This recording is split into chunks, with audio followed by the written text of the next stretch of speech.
நீயா நானா ஷோல போய் கலந்துக்கிட்டத வச்சு நெறைய பேர் ட்ரால் பண்றீங்க. நெறைய அப்யூசிவ் நெறைய வேர்ட்ஸ் நீங்க யூஸ் பண்றீங்க. அதுக்கெல்லாம் பயந்து நான் இந்த வீடியோ போடுறேன்னு தயவு செஞ்சு நெனச்சுக்காதீங்க. நீயா நானால என்ன நடந்துச்சு அப்படிங்கிறத ஃபர்ஸ்ட் ஆஃப் ஆல் எல்லாருமே தெரிஞ்சுக்கணும். Neeya Naana is a show was recorded for 8 hours. 8 மணி நேரம் ரெக்கார்ட் பண்ண ஒரு விஷயத்த வெறும் 45 நிமிஷம் எடிட் பண்ணி போட்டிருக்காங்க.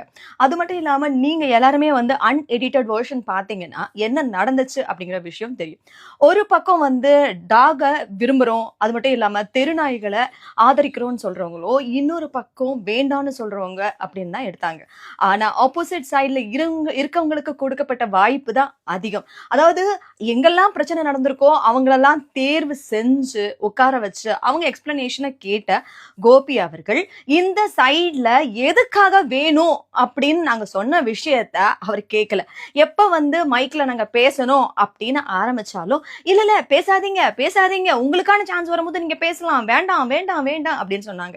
அது மட்டும் இல்லாம இந்த பக்கத்துல இருந்தவங்க அத்தனை பேருமே வந்து இன்னசென்ட் பீப்புளா வந்து கூப்பிட்டு இந்த பக்கத்துல, அதாவது அந்த விஷயம்னா என்னன்னே தெரியாத மக்களை இந்த பக்கத்துல கூப்பிட்டு உட்கார வச்சு அவங்கள பேசுங்கன்னு சொல்லிட்டாங்க.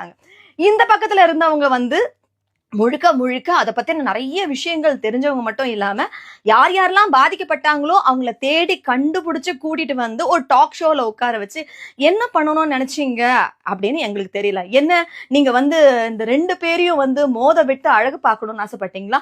மேட்டர் ஆஃப் டிஆர்பி எதுக்காக நீங்க இந்த மாதிரியான ஒரு ஒரு அக்லி கேம் விளையாடி இருக்கீங்கங்கிறது எங்களுக்கு ஒண்ணுமே புரியல. இது வரைக்கும் வந்துட்டு எந்த ஒரு சேனல் பத்தியோ எந்த ஒரு ப்ரோக்ராம் பத்தியோ இது வரைக்கும் நான் பேசுனதே கிடையாது. இதனால பர்சனலா பாதிக்கப்பட போறது வந்து அந்த வாயில்லா ஜீவன்கள் மற்றும் நாங்க எல்லாரும் தான். அது மட்டும் இல்லாம இது எதை பத்தியுமே யோசிக்காம அங்க ஒண்ணு பேசுனதை இங்க தூக்கி போட்டீங்க, இங்க தூக்கி போட்டதை இங்க தூக்கி போட்டீங்க, மாத்தி மாத்தி மாத்தி மாத்தி மாத்தி மாத்தி நீங்க ஒரு இடத்துல போட்டிருக்கீங்களே, அது என்ன எடிட்டட் வெர்ஷன் நீங்க நினைச்சிருக்கீங்க?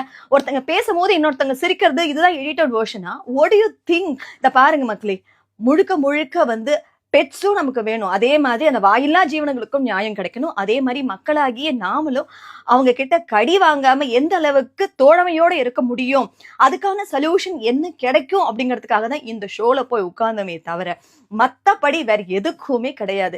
இதுக்கு ஒரு நல்ல தீர்வு கிடைக்கும், கண்டிப்பா வந்து ஒரு நல்ல சொல்யூஷன் கிடைக்கும் அப்படிங்கிறதுக்காக தான் போகணுமே தவிர மத்தபடி உங்க வெறுப்பை சம்பாதிக்கணும் இல்ல உங்க மனசை ஹர்ட் பண்ணணும் அப்படிங்கிறது கிடையாது. நானும் ஒரு மனுஷி தான், எனக்கும் ஒரு குடும்பம் இருக்கு. அப்படி இருக்கும்போது எப்படி உங்க எல்லாரையும் நான் வெறுக்க முடியும்? இன்னைக்கு இந்த இடத்துல நான் இருக்கேன்னா அதுக்கு முக்கியமான காரணமே நீங்க எல்லாரும் தான். அப்படி இருக்கும்போது எதுக்காக நீங்க பாதிக்கப்படணும்னு நான் ஆசைப்படுவேன்? அதை கொஞ்சமாவது யோசிக்கிறீங்களா?